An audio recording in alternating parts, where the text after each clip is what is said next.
যারা বলে না যে সোহাগের অনেক ইনকাম, অনেক টাকা ইনকাম, তাদেরকে এই দৃশ্যগুলো, এই জিনিসগুলো দেখাইতে হবে। এই যে দেখ যে আমি কি করতেছি, কত পরিশ্রম করতেছি। টাকা তো আর মনে কর যে ওই যে একটা বাংলা কথা বলে না, বলদার পন্ডি দিয়ে আসে না, টাকা আসে পরিশ্রম করলে, মাথার ঘাম পায়ে ফেলায়, এই যে হাফ প্যান্ট পরে, এই যে সকাল থেকে এই যে এখন বিকাল হয়ে গেছে পরিশ্রম করতে গেছি। টাকা আসবে কিন্তু পরিশ্রম করতে হবে, পরিশ্রম না করলে টাকা আসবে। তোমার 14টা ডগ মারা গেল কেমনে? 30টা কেমনে? টাকা না ইনকাম করতে জানলে কোনো কিছু লাভ নেই বর্তমানে দুনিয়ায়, কিন্তু খাটতে হবে। তুমি এখন সফটওয়্যার ইঞ্জিনিয়ার হও আর তুমি মনে করো যে কৃষক হও। এখন আমি কৃষকের নাম খাতায় নাম লিখছি, আর আমার অনেকগুলো ডগ কয়েকদিন আগে মারা গেল, সেটা একটা খুব দুঃখজনক বিষয়। সেটাতে আমি প্রায় 15 লাখ টাকার মতো, 10-15 লাখ টাকার মতো ধরা খাইছি। আমার 32টা ডগের বাচ্চা মারা গেছে। এই যে আমার অরিও, তারপরে এই যে আমার লাসা, আর অন্যান্য অনেকগুলো ডগ মারা গেছে। এগুলো বিশেষ একটা কারণ হচ্ছে মানে ডগগুলোকে ঠিকমতো যত্ন করতে পারেনি আমার ছেলেগুলো। আমি লিচু বাগান নিয়েছিলাম 8-10 লাখ টাকা খরচ করে। তো সেই সময় আমার ছেলেগুলো, 3টা ছেলে ছিল, 3টা ছেলেই খুব বড় ভুল করছে,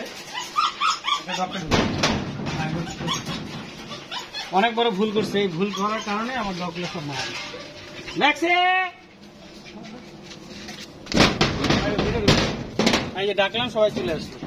যাকে ডাকবো সবাই সঙ্গে সঙ্গে নাম বলার সাথে সাথে চলে আসবে। ওদের জায়গা ঢুকে গেল ভাই। হ্যাঁ, জায়গা মতো। তো ওরা ঠিক মতো খাওয়া দাওয়া দেয়নি, পরিষ্কার করেনি, নোংরা টোংরা অপরিষ্কার করে রাখছিল। যেখানে সেখানে বাথরুম ময়লা টয়লা অনেক, মানে ভাইরাসে ভরপুর। মোটামুটি একটা ভাইরাস ছিল আর কি। তো তারা ঠিক মতো পরিষ্কার করতে না, বলতাম পরিষ্কার করে, বলতো ভাইয়া করতেছি। আরেকজনকে বল পর, ওর বাসা হচ্ছে নোয়াখালী কোথায় করিচ্ছি, আরেকজনকে পরিষ্কার করছে কেন, বলতো ভাইয়া হয়ে যাবে, কোনো সমস্যা নেই। আর আমি 8-10 লাখ টাকার প্রায় লস খাইলাম। লিচু বাগান নিয়েছিলাম অনেকগুলো। আমি তো লিচু বাগান স্প্রে, ভিটামিন, বিভিন্ন ধরনের কাজ।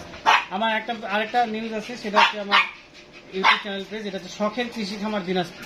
এখানে ঢুকলে আপনারা দেখতে পাবেন। তো এই হাড় ভাঙা পরিশ্রম, আমি লিচু বাগান দিন রাত করে আমি থাকতাম, আর ডগগুলোকে অবশ্যই ওখানে পাহারাতে নিয়ে যেতাম। কিন্তু এই যে আমি যে এই পরিশ্রমগুলো করি, এর পিছনে হচ্ছে নিজেকে, আমি তখন বুঝলাম যে আমার এতগুলো ডগ মারা গেল।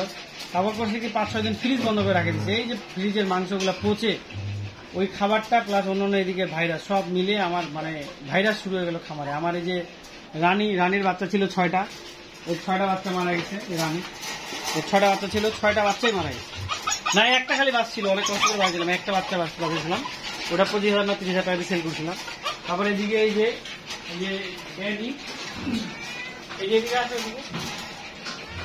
এর বাচ্চা ছিল 6টা, 4টা না 6টা বাচ্চা ছিল। এর বাচ্চাগুলো মারা গেছে। লুসি বাচ্চা ছিল, এটা মারা গেছে। তারপরে এই যে কেয়ার বাচ্চা ছিল, এর আগে এখন আবার বাচ্চা হয়েছে। তারপরে অরিও করে অরিও এর বাচ্চা ছিল 6টা, এর বাচ্চা মারা গেছে।